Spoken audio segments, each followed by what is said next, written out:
Olá a todos, sejam bem-vindos a mais uma aula no nosso curso de Direito Constitucional, na análise do artigo 5º. Hoje vamos falar do inciso de número 4. É o inciso que diz que é livre a manifestação do pensamento, aquele aqui, sendo vedado o anonimato. Essas aulas de alguns incisos, elas serão mais curtas. Deixa eu aumentar a tela aqui. Mas eu pretendo deixá-las de forma espaçada enquanto aula, para não agrupá-las em outras, e aí dependendo você pode precisar da explicação de algum inciso e aí ser obrigado a ouvir a explicação de outro. Então eu vou deixar cada inciso em uma aula separadamente. Aqueles incisos que necessitarem de uma explicação mais aprofundada, a gente faz mais de uma aula. Só que esses em específico, eles são mais curtinhos e em vez de agrupar para dar material para uma aula, eu vou fazer dessa forma separada, ok? Então é o inciso 4, no artigo 5º, o contexto dentro da Constituição, do que a gente pode abordar aqui. Ele é um direito relacionado à liberdade, que fala da manifestação do pensamento. É o princípio da liberdade de expressão, que é um pressuposto da vida democrática, né?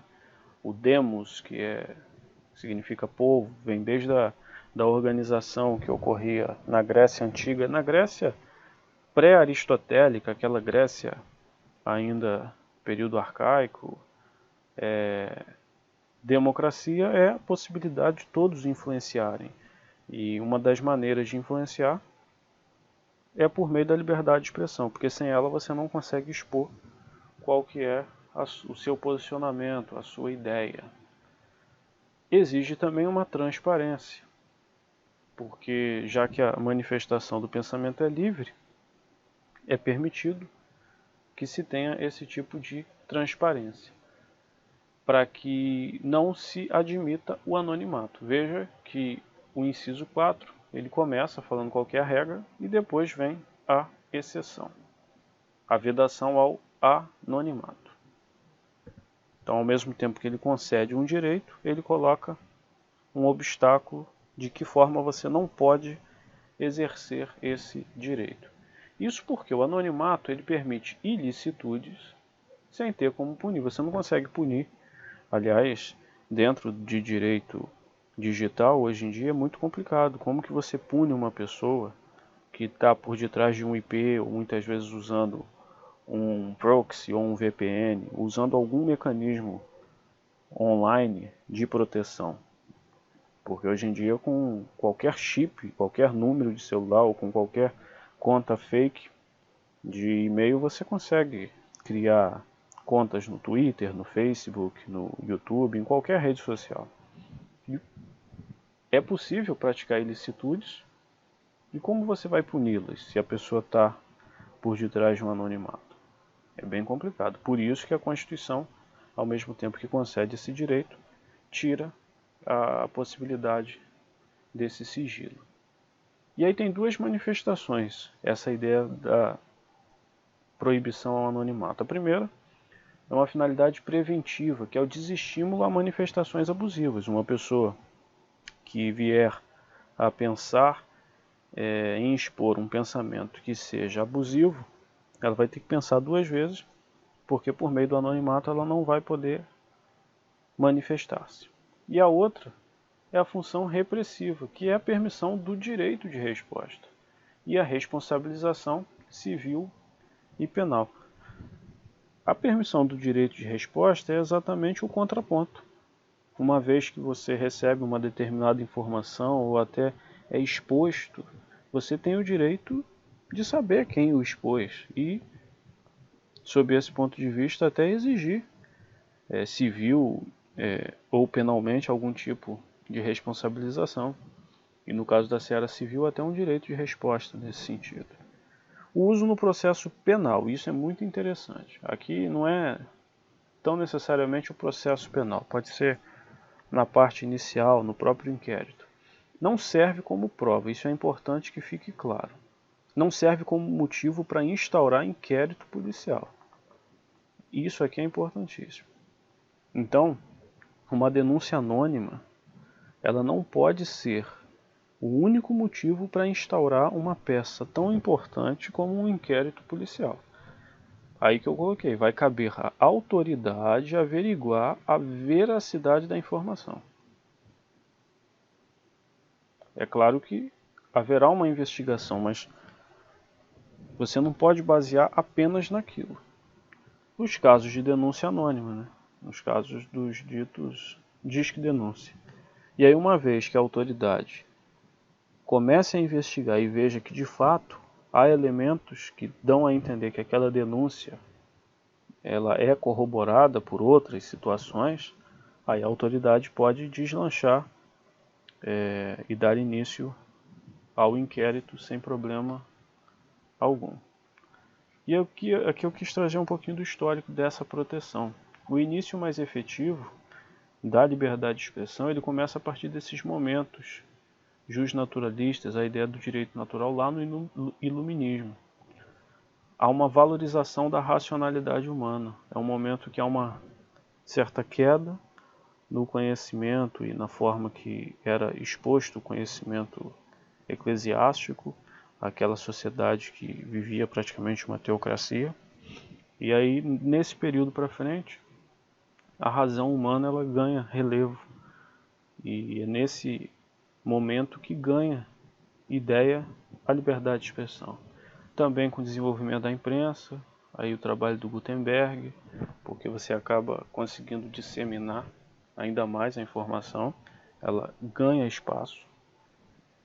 E eu trouxe um histórico aqui nas leis brasileiras, de forma mais forte nas constituições. A Constituição Imperial de 1824, ela consagrou esse direito. Isso está no artigo 179, inciso 4, que é o mesmo também que veda a censura. Mas na prática, muitos veículos contra o regime eram duramente criticados. Na primeira Constituição Republicana, houve essa manutenção, inclusão da vedação ao anonimato, então nos moldes do que nós já temos hoje. Na prática, houve também diversas perseguições e manifestações contrárias ao governo e até culminando com o fechamento de alguns jornais. Aí nós entramos na era Vargas. A Constituição de 34, ela manteve, mas ela permitia a censura em espetáculos e diversões públicas, bem como propaganda de guerra não podia ter ou de processos violentos. Essa ideia da propaganda de guerra, ela é bem complicada, talvez não tanto no começo ali do século XX, em 1934, mas hoje em dia já tem tratados que uma ideia de direito internacional de que não se pode fazer propaganda de guerra. Mas o que vem a ser propaganda de guerra? Porque a gente acaba tendo na arte, de um modo geral, e aqui eu vou colocar nos filmes, na música, na arte de um modo geral, certos tipos de apologia à guerra. A guerra ela é muito romantizada, inclusive, em filmes. Então é interessante a gente ter essa ideia hoje, trazendo para hoje, que vai caber a análise de caso a caso, né? da exposição caso a caso. Não temos essa disposição na nossa Constituição atual, mas na de 34 havia. Na de 37, a segunda, depois do chamado autogolpe, houve a manutenção nominal. Aqui o termo nominal significa que apenas a palavra estava lá, a liberdade de expressão, né? O termo, melhor dizendo, mas começou a ocorrer a instituição da censura prévia. Tanto que foi criado o Departamento de Imprensa e Propaganda, o DIP, que ele passou a exercer até perseguição em muitos dos casos. Tivemos depois a Constituição de 46, quando Vargas entrega o regime, retomou as ideias trazidas na Constituição de 34. Então ela basicamente fez com que essas disposições voltassem à ativa, e não por um efeito repristinatório, não, ela apenas trouxe novamente essas disposições em seu texto. E aí chegamos no período de recrudescimento, de endurecimento de ideais na Constituição de 67, que ela passa a ter os mesmos limites da de 46, mas na prática ela cassou e restringiu direitos dos opositores. Ela restringia, inclusive, manifestações de caráter político. E aí o período mais duro da ditadura militar, com a emenda número 1, ele manteve nominalmente o direito à liberdade de expressão, mas extremou as restrições, proibição, por exemplo, de publicações contrárias à moral e aos bons costumes. Agora, veja bem o quão subjetivo é isso.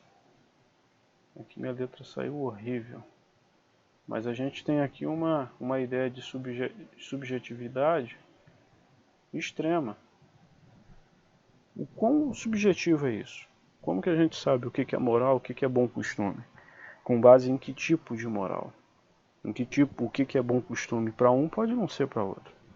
Isso muitas vezes vem arraigado com uma ideia religiosa, uma ideia até de núcleo cultural. Mas basicamente é você colocar nas mãos de quem detém o poder também de decidir o que é moral e o que é imoral, ou o que é bom e o que é mau costume.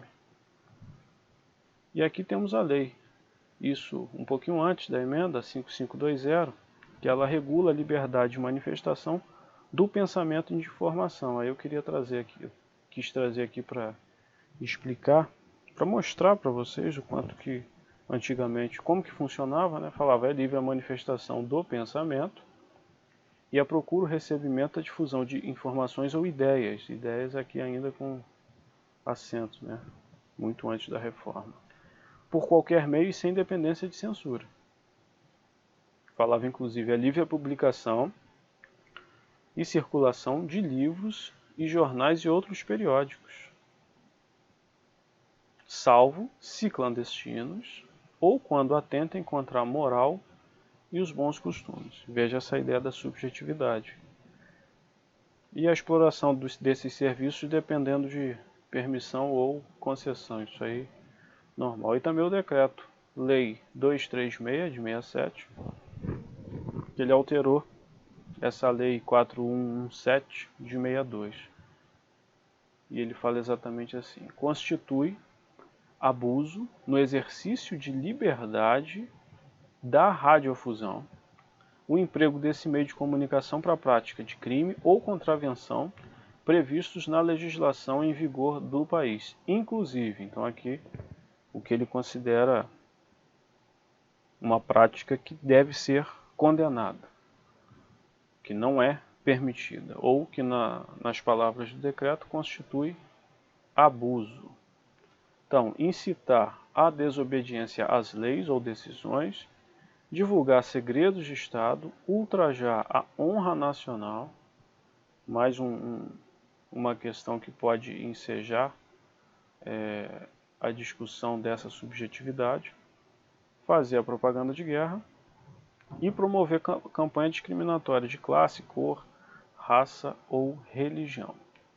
Também, continuando aqui, insuflar rebeldia nas Forças Armadas, comprometer relações internacionais do país, ofender a moral familiar, pública ou bons costumes, mais uma vez esse tipo de termo, caluniar, injuriar ou difamar os poderes legislativo, executivo e judiciário, veicular notícias falsas, que é curioso, uma ideia já antiga de fake news, né, com perigo para a ordem pública, econômica e social, e colaborar na prática de rebeldia, desordens ou manifestações proibidas. Veja que é um outro momento no nosso país. Então, basicamente, o que tem a ser dito do inciso 4 é isso, essa ideia da liberdade de expressão que não era tão livre, não se tinha tanta liberdade em um tempo não tão distante aqui no nosso país. Eu espero que vocês tenham gostado, a gente volta numa próxima falando de mais algum outro inciso nesse artigo 5º.